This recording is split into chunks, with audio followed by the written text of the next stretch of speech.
नमस्कार, आप देख रहे हैं राष्ट्रवाणी और मैं हूं आपके साथ सुमन। पश्चिम बंगाल के दक्षिण 24 परगना जिले की फाल्टा विधानसभा सीट इस वक्त एक बार फिर राष्ट्रीय सुर्खियों में।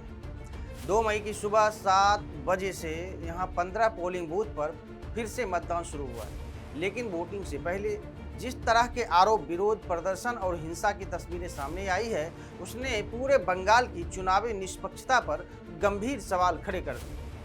दरअसल चुनाव आयोग को इस क्षेत्र से कुल 77 पोलिंग बूथ पर शिकायतें प्राप्त हुई थी, जिनमें सबसे अधिक शिकायतें फाल्टा विधानसभा क्षेत्र से सामने आई। यही वजह रही कि 15 बूथों पर दोबारा मतदान कराने का फैसला लिया गया। लेकिन पुनर्मतदान से पहले इलाके के हसीमपुर नगर और आसपास के क्षेत्रों से जो दृश्य सामने आए, उन्होंने पूरे मामले को और अधिक विस्फोटक बना दिया है। सैकड़ों की संख्या में स्थानीय हिंदू परिवार, महिलाएं और बुजुर्ग सड़कों पर उतर आए हैं। लोगों का आरोप है कि टीएमसी प्रत्याशी जहांगीर खान के समर्थक संगठित तरीके से गांवों में घुसकर हिंदू परिवारों को धमका रहे हैं, उनके घरों में तोड़फोड़ कर रहे हैं और उन्हें राजनीतिक तथा धार्मिक आधार पर डराने की कोशिश कर रहे हैं। स्थानीय लोगों ने खुलकर आरोप लगाया कि 20 से 50 बाइक सवार गुंडों के समूह गांवों में प्रवेश करते हैं, जय श्री राम के नारे लगाने या फिर हिंदू धार्मिक कार्यक्रमों पर आपत्ति जताते हैं और विरोध करने वालों के साथ मारपीट करते हैं। कई महिलाओं ने दावा किया कि उनके घरों के दरवाजे तोड़े गए, परिवार के पुरुषों को पीटा गया और बच्चों तक को भयभीत किया गया।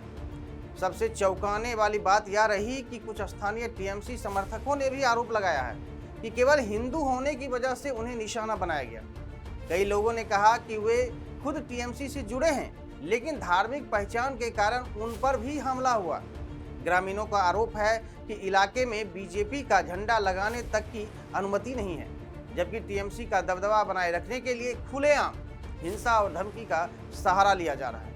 लोगों ने यह भी कहा कि अगर वे 5 साल तक गांव छोड़कर नहीं गए तो उन्हें गायब कर देने तक की धमकी दी जा रही है। स्थिति इतनी तनावपूर्ण हो गई है कि गांव की महिलाओं ने सड़क जाम कर धरना प्रदर्शन शुरू कर दिया है।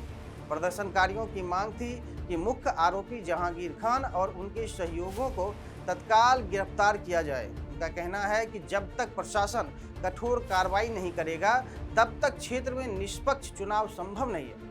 हालांकि मौके पर भारी पुलिस बल और केंद्रीय सुरक्षा बल तैनात किए गए हैं, लेकिन स्थानीय लोगों का आरोप है कि प्रशासन की प्रक्रियाएं बेहद धीमी रही। ग्रामीणों का कहना है कि कई घंटों तक शिकायतों के बावजूद कोई प्रभावी कार्रवाई नहीं हुई, जिससे आरोपियों के हौसले और बढ़े।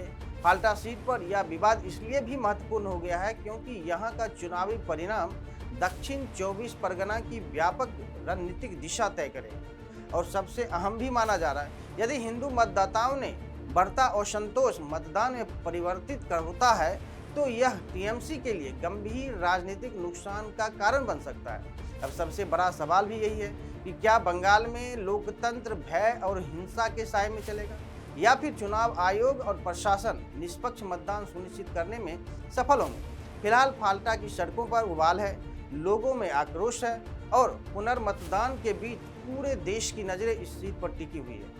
आपको क्या लगता है, क्या चुनाव आयोग की कार्रवाई पर्याप्त है? क्या दोषियों पर सख्त कदम उठाया जाना चाहिए? कमेंट करके अपनी राय जरूर बताएं। धन्यवाद।